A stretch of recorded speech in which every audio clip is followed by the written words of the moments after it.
É com muita alegria que a gente inicia o 4º episódio do podcast de um projeto de fortalecimento da atenção integral da criança, adolescente e jovem, a partir de 2 emendas parlamentares.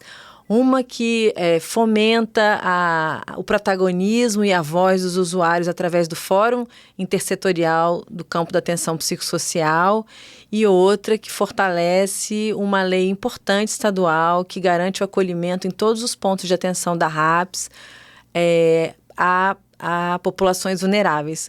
Hoje a gente está aqui para poder ouvir e conversar com um jovem autista, estudante de ciências sociais ou ciências políticas, ele vai contar, estudante da UERJ e participa ativamente do DCE. Muito obrigada por estar aqui com a gente hoje. Passo a palavra para a Kátia. Meu nome é Karen, eu sempre esqueço de dizer, e estou aqui para escutar você e também tenho uma posição como superintendente de atenção psicossocial e populações em situação de vulnerabilidade na Secretaria Estadual de Saúde, que acompanha essas políticas públicas, as políticas públicas ligadas à atenção psicossocial no âmbito estadual. Oi, gente. Bom dia, boa tarde, boa noite, de acordo com o horário que vocês estão escutando esse podcast.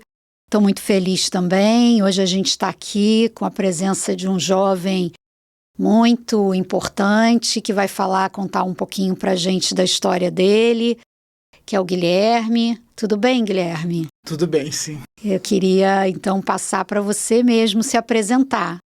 Olá, pessoal. Boa tarde, boa noite ou bom dia, dependendo da hora que você está assistindo, ouvindo, na verdade. Me chamo Guilherme Cal, tenho 22 anos, sou estudante aqui de Ciências Sociais da UERJ e quase me formando para ser habilitado como cientista político. Também faço parte também do DCE, com a parte inédita no Brasil de acessibilidade e inclusão, que garantiu pela primeira vez direitos básicos que já estavam na lei, só que ainda não tinham sido implementados pela universidade, e um trabalho que eu construo há uns quase 3 anos, e que também já chegou em outras partes do país. Já tem diretor na UFRN e outras universidades do país. Essa pauta é importante porque a universidade tem que ser inclusiva, porque a gente está aqui para também devolver para o cidadão uma educação de qualidade e formar profissionais que sejam inclusivos e respeitem a maioria da população. Legal, Guilherme. É super importante mesmo, né? Isso. A gente sempre começa, né? E eu falei com você antes quando a gente marcou, pedindo para a pessoa falar qual objeto que ela escolheu trazer que remeta à infância ou à adolescência. Então, queria que você pudesse falar do objeto que você trouxe. Eu trouxe 3 livros que marcam até minha infância. Tem outros mais, porque eu sempre fui um leitor voraz. Eu lia em tempo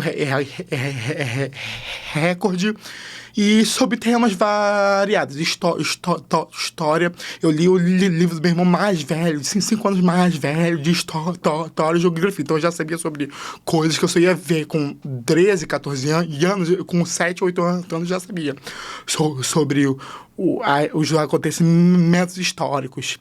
E também eu acompanho política desde sempre. Para mim, a política é o principal, porque está no seu dia a dia, desde a coleta de lixo da sua rua, até a garantir que o seu posto de saúde vai estar funcionando, vem da política. Então, a política é importante, e eu defendo que a população participe e ativamente cobre seus direitos.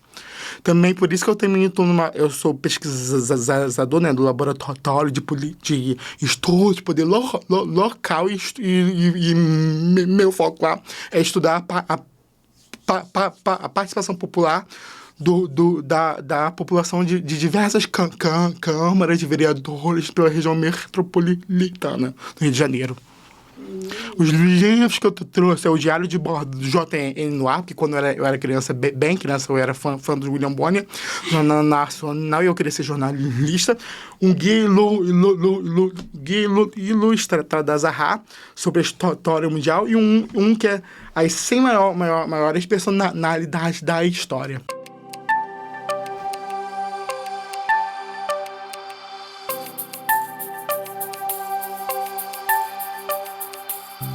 Muita coisa de história, né? De comunicação também, muito legal. Você falou, né, que a tua infância você tinha esse interesse, lia muito, né? E como é que era na tua infância? Como é que você se descobriu, assim, também autista? Como é que foi essa história em relação ao autismo aí? Na verdade, o meu diagnóstico de autista veio um pouco depois de eu ser aprovado na UERJ. Ah, é? Assim, inicialmente eu estudava numa creche e eu era agitado e etc. Aí a escola mandou minha mãe ir no médico, achando que eu poderia ter esquizofrenia, uma coisa que nem ela podia dar esse diagnóstico. Aí eu fiz o médico chegando lá disse, me observando, que não tinha nada a ver e que era TDAH e hiperatividade. Que na época também o autismo ainda era só aquilo do caso mais grave, tem 20 anos isso mais ou menos, então era comum. Só agora que a gente realmente está nos últimos 10 anos avançando nessa questão de tirar essa peste e também essa estigmatização. Então, eu passei a parte da minha infância, adolescência, cuidando da ansiedade e do TDAH. Que aí eu comecei pelo Concerta, depois fui Ritalina, e só atualizando o tipo da Ritalina com o avançar da idade e etc. Aí, como veio a pandemia, etc., eu terminei meu último ano em 2020 online, eu percebi que também eu estava com um problema de foco e outras coisas que para mim não era só ansiedade e TDAH. Aí eu suspeitei, aí eu falei com a minha mãe, eu fui numa psiquiatra até particular, numa clínica, para saber, para ela indicar a avaliação. Eu fiz a avaliação completa com um neuropsicólogo. Aí finalmente chegamos ao diagnóstico, que eu tinha o TEA na época nível 1, que agora está mudando a denominação, com TDAH, ansiedade generalizada e algumas outras questões. Mas isso nunca me atrapalhou 100%. Mas aí acontece que depois eu parei de ir na neuropediátrica, que já era adulto, eu fui procurar um outro psiquiatra, uma coisa assim, para continuar o tratamento, é claro, o acompanhamento. Eu cheguei em 2022 num psiquiatra que ele não olhou direito para mim, nem nada, só leu bem rápido a avaliação que eu tinha e disse que eu nem era para ter terminado o colégio. Sendo que eu estava ali, vindo da UERJ, da minha aula, e que eu já tinha concluído muito bem o ensino médio, e agora tô aqui faltando uma matéria só para eu terminar, que eu farei no próximo semestre. Aí você termina Ciências Políticas aqui Ciências na UERJ? Sociais, que aí eu vou ser habilitado como cientista político, porque eu fiz eletiva de prática de pesquisa em ciência política, e minha monografia será na área. Posso te fazer uma pergunta? Claro. Eu estou curiosa. Com todo esse percurso de vida que você teve, né? Diagnóstico, situações onde as pessoas diziam que você era uma coisa, você sabia que você podia fazer diferente. Tem aí uma história de você também sendo desafiado, né? Na sua vida para poder estar aqui hoje fazendo a faculdade. Tá aí se formando já. Mais um semestre já se forma. Dá até para ver que você está emocionado com isso. Sim, assim. eu também me emocionei, né? Que um colega colega meu, né, entregou o TCC e me mandou o agradecimento a mim. Aí antes de chegar aqui eu me emocionei, porque a gente viveu 4 anos aqui de altos e baixos. Então, contar com as pessoas faz a gente não desistir quando a coisa tá difícil. Nossa, é bom ouvir, né? Porque a gente que não tem esse tipo de situação na vida já acha difícil. Você, com toda essa carga aí de história, tá aqui superando e tá aqui vencendo essa etapa da sua vida, pra gente é muito inspirador. Então, tô aqui curiosa com o que você vai fazer com isso depois. Você disse que é pesquisador. Sim. Né? Você tem interesse em pesquisar o assunto que a gente está trabalhando aqui hoje, por exemplo, o autismo como cientista político? Eu acho que depende. A minha é porque eu quero seguir uma outra área internacional, não, né? Mas nada me impede de falar lá, né? E fazer artigo sobre. Porque tem que ter formulação de política pública e não só estar na lei, botar em prática, fiscalizar e também ver os resultados, que aí a gente vai poder ver o que está dando certo e o que está dando errado para organizar e fazer certo, para não desperdiçar o dinheiro público. Ah, legal. Isso aí. Agora, então o teu interesse maior é da política internacional, né? Sim, União Europeia e política europeia. Tá. Porque aqui no Brasil não tem muito especialista sobre. Ah, legal. Legal. E o teu percurso aqui na UERJ, como é que foi aí? Que foi mais ou menos nesse momento em que você se aproxima, então, desse diagnóstico. Como é que foi você estar na universidade? Você teve problemas ou não? Como é que foi? Eu tive alguns problemas, mas nada que me afetou ao todo. A gente, às vezes, tem época que a gente está desanimado, até um pouco depressivo, mas a maioria dos professores sempre foi até ansiosa.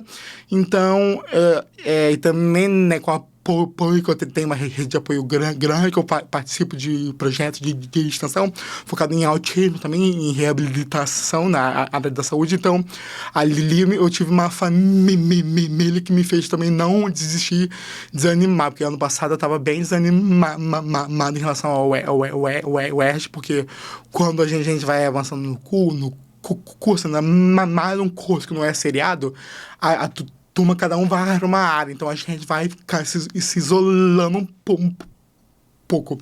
Mas aí o pessoal me manteve de pé e eu tô chegando aqui, no final. No final já, né? Que legal. É um percurso e tanto mesmo, como a Karen falou. Muito legal. E nesse percurso aí, o que você destaca? Que você já falou alguma coisa, né? Mas o que mais que você destaca como suporte importante que você teve? Da professora Lívia e do Tiago e do pessoal do RF Reabilitar, que é da projeto de extensão da faculdade de enfermagem. Conheci eles ano passado quando ela me veio com a proposta de organizar o primeiro simpósio sobre teteia da UERJ. A gente conseguiu organizar uma parceria do DCE com a Faculdade de Enfermagem, também com outros entes da UERJ, projetos, deu tudo certo. Então ali eu acabei entrando para o projeto, fazendo coisas também para ajudar o próximo. Hoje eu coordeno dentro do ENF Reabilitar um projeto de acolhimento, escuta e também de troca de conhecimento com jovens e adultos com autismo. A gente tem uma vez por mês encontro online com alguma especialista para aprender alguma coisa tipo habilidade social, como escrever um artigo, etc.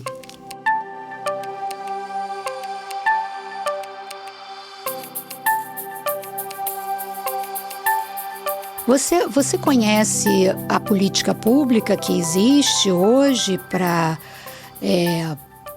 crianças e adolescentes e para autistas em específico? Eu tenho conhecimento até não suficiente, só que pelo que eu sei, o atendimento no serviço público, no SUS, serviço público, só vai até uns 12, 13 anos e depois a criança parece que se crescer não tem mais autismo, fica essa impressão, porque não tem a continuação do acompanhamento.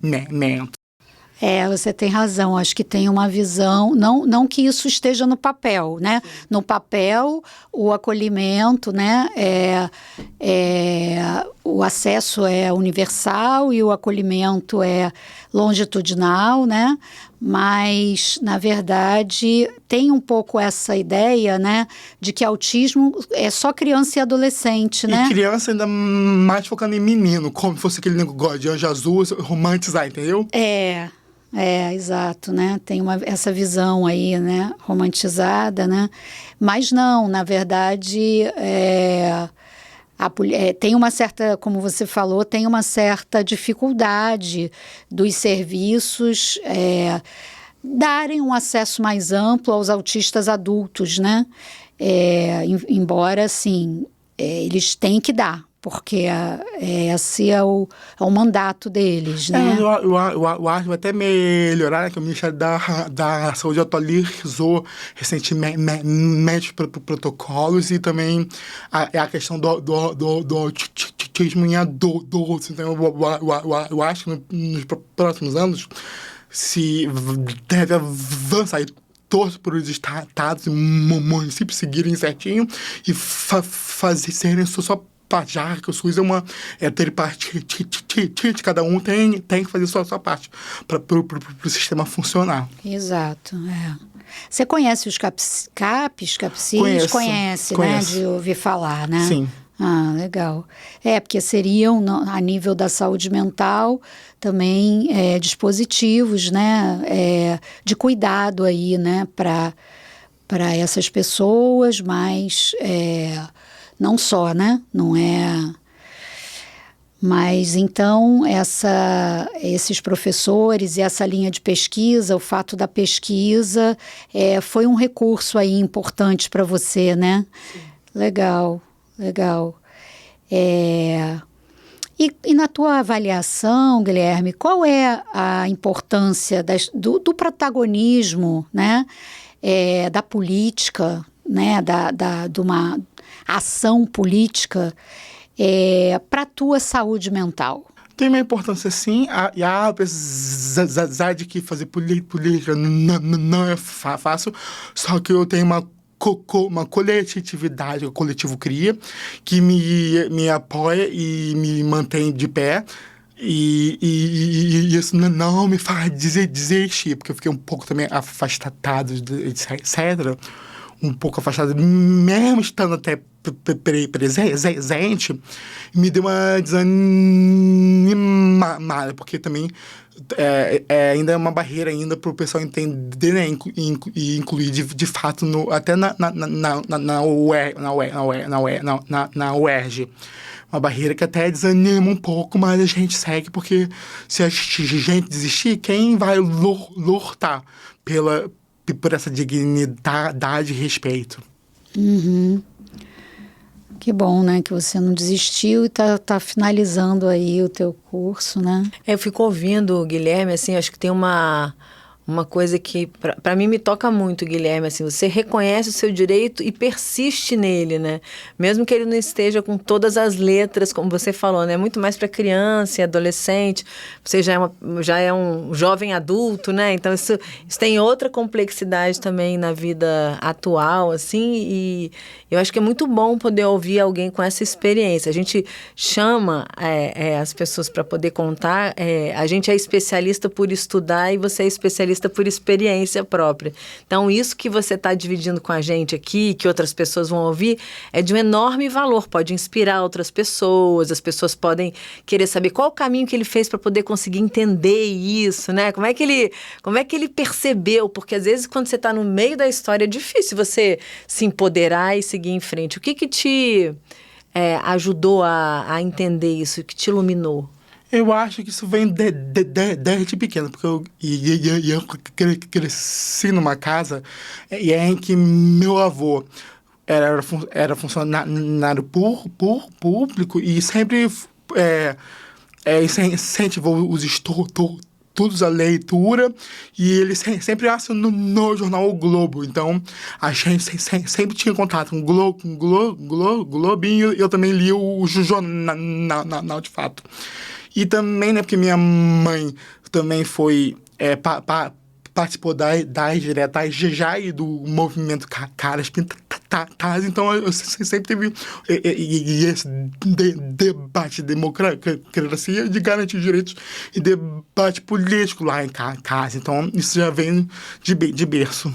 Ah, que legal. Isso é super importante, tem que participar, né? Tinha lá em casa o seu pessoal lá falando, vamos participar, tem que dizer o que quer, o que pensa, como acha que deve ser, né? A gente sabe que isso nunca contempla todo mundo, mas o poder participar é um mobilizador mesmo. Muito bacana te ouvir. Sim, ainda mais, né, que meu avô veio, a família dele veio do Nordeste, assim, primeiro instalaram em Lopes, depois em Deodoro Guadalupe.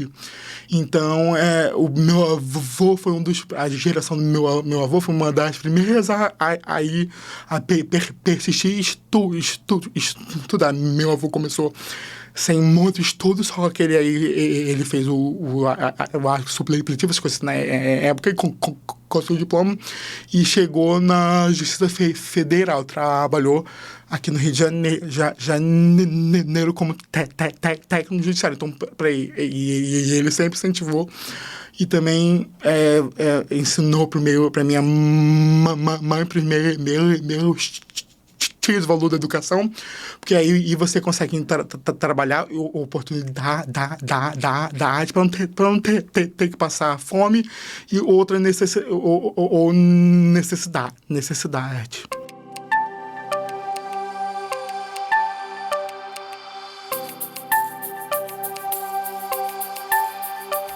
É uma conquista construída, né, Guilherme? E quando a gente vê, por exemplo, que eu estou numa outra etapa da vida que a sua, né? As pessoas que me antecederam tiveram mais dificuldade que eu, e as pessoas que vêm atrás de mim provavelmente vão ter menos, né? Na minha história de vida e experiência. Eu estou imaginando mais ou menos a mesma coisa para a questão do autismo, né? Quando você fala, né, a importância do reconhecimento da sua família, da sua participação para poder falar, seja lá do que for, do que te interessa, tendo essa história, e como que as pessoas que vêm depois de você podem também avançar mais casas ainda a partir da compreensão de que se alguém conseguiu antes de mim, eu também posso conseguir. Tem uma coisa, né? De um efeito contagiante, isso, assim, que eu acho que é legal quando você fala, você traz isso muito forte pela via da família. Algumas pessoas conseguem de outros caminhos. Se você pudesse dar uma sugestão para alguém que está te ouvindo agora e que tem uma história mais ou menos parecida, assim, que você fala assim, você apoia de que maneira, faz o quê? Como é que você poderia apoiar uma pessoa ou dizer para ela, assim, qual o melhor caminho ou um caminho possível, assim, nesse sentido? É complicado até falar, né, por causa de diferentes classes sociais e realidades, que cada um tem a sua realidade. Então, eu vou falar só no básico para se fortalecer com o seu núcleo que te apoia e também persistir nos seus sonhos. Porque se a gente perder a vontade de viver, ou até utopia, sonho, a gente vai morrendo aos poucos internamente. Puxa, importante isso aí. E aí a gente tem o CAPS, né? Quando a gente pensa em saúde pública, saúde mental pública, os serviços da atenção psicossocial no campo da saúde pública, talvez você nunca tenha precisado ir, mas são um núcleo, né, que faz, o nosso núcleo profissional que faz esse movimento acontecer. Então, assim, é muito, muito legal isso que você está falando, assim, porque me faz pensar nisso, assim, como pode ser importante um CAPS para alguém que está, né, procurando apoio de alguma maneira, assim. Mesmo que seja um CAPS de adulto, né? Aí a Kátia fala melhor do que eu, mas eu acho que isso pode fazer sentido até para quem talvez não consiga ainda reconhecer os seus apoios como você reconheceu. E às vezes até pessoas que não têm, né, esses apoios, né? Porque o que a gente vê muito, às vezes, é pessoas que nem muito suporte familiar têm, né? E aí isso, de fato, marca uma diferença, né? E ele falou super bem disso, né? Cada caso é diferente mesmo. E é mesmo, é verdade. Eu vi a dura realidade pelo ENF reabilitar. A gente às vezes vai para outras cidades do estado para palestras. A gente foi em ano passado em Barra do Piraí e eu até chorei, me emocionei e abracei algumas mães, porque a realidade é dura e até familiares sogra, culpam as mães pelo filho ter nascido autista. E isso só piora a situação e me deixa sem chão, porque acontece a culpa de ninguém. Tinha que ser assim. E então, aí essa dura realidade, e a gente vê que ainda falta muito para chegar num estado que todos possam ser atendidos e acolhidos.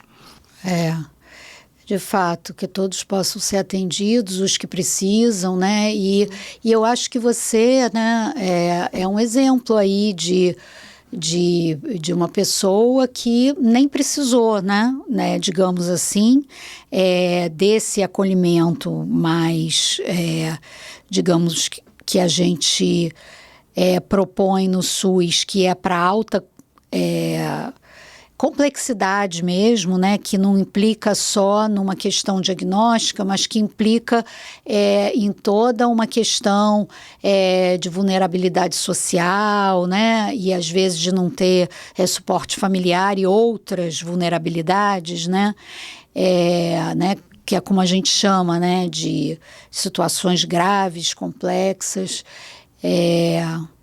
mas é isso, assim, eu acho que você é um exemplo, e aí você, né, pode também ser, a partir, né, da possibilidade das tuas idas nos lugares, como você falou, para fazer palestras, da tua pesquisa e tudo mais, mostrar uma realidade possível para muita gente também, né, servir aí Eu queria aproveitar e fazer um convite. A gente vai, no dia 11 de dezembro, fazer um seminário de boas práticas de saúde mental da infância, adolescência e juventude, que vai ser aqui na UERJ, na Capela. Para poder fazer esse seminário, a gente convidou todos os territórios e todos os serviços de saúde mental pública a inscrever suas experiências. A gente achou que vinha pouquinha coisa e vieram mais de 160 experiências de boas práticas. É muita coisa, né? Aí a gente fez um trabalho de curadoria, de organização do processo, e no dia 11 a gente vai apresentar o resultado desse processo, que tem a ver também com a parceria com a UERJ e com as emendas parlamentares que fazem a gente estar aqui hoje podendo fazer essa conversa super importante para o campo da saúde mental pública. Queria muito te agradecer, dizer que foi muito inspirador poder ver você aqui, estar com você e dizer que é muito importante, não só para mim, mas para o campo como um todo, poder ouvir experiências como a sua.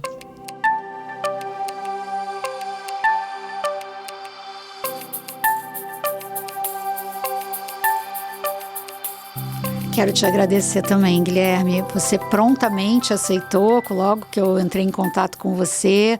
Muito obrigada por estar aqui e muito obrigada pelas coisas que você falou. Muito importante te ouvir.